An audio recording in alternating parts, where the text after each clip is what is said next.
Good afternoon, everyone. Good afternoon, ma'am. I'm the sixth reporter of Group 3. My topic is all about the 1935 Constitution developments prior to the promulgation of the 1935 Constitution.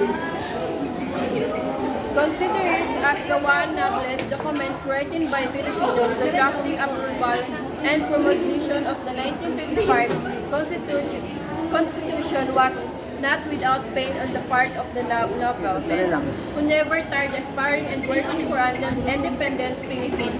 Their campaign for independence started in 1919 by tersely sending missions to the United States. So the Filipino tasted freedom for a brief period after the typing down of the Spanish regime. President William McKinley, in his address to the U.S. Congress in 1899, declared the Philippines are ours, not to exploit, but to develop, to civilize, to educate, to train in the science of self-government. Two commissions were sent to the Philippines during the American Military Commission, otherwise known as the Scorman Commission, arrived in this country on March 4, 1899, headed by Dr. Jacob Scorman. Commission arrived in the president of Cornell University.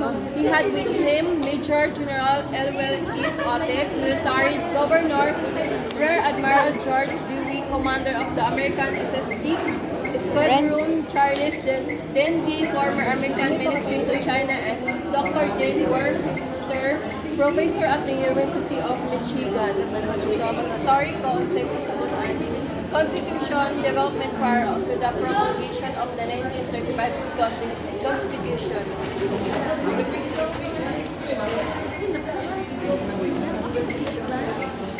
Stop. Go. So, ang kuan is kanang saan pag-develop ang kanang Philippines sa una.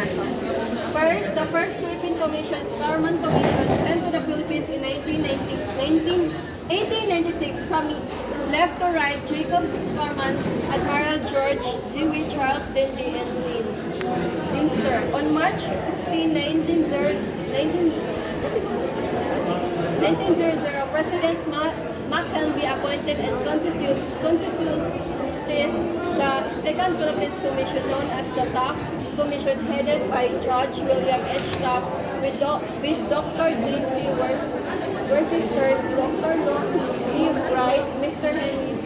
L., and Prof. Bernard Moses. The Second Philippines Commission, Taft Commission, composed of left to right, Dr. C. Worcester, Henry C. L., and William H. Taft, Bernard Moses, and Doug Red. So, more successful than the Scorman Commission, the Taft Commission stayed in the Philippines from September 1900 to August 1902. So, inising na ng mga tao is morning nag-stay sa Philippines gikan sa September 1902 to August 1902. Kay para sa kanabitong saan pag-develop ang kanang tabo diri sa Philippines sa una, wala siya to. Exercise legislative function and enacted 489 laws. It continued as the legislative body, even which civil government was already established in the country. A civil government was established in the Philippines by virtue of the Spooner Amendment, which passed the authority to govern the Philippines from the U.S. President to the U.S. Congress. William H. Taft became the civil government but continued to head the Taft Commission. So, Yawa akong gilong-gilong. kaya na sila.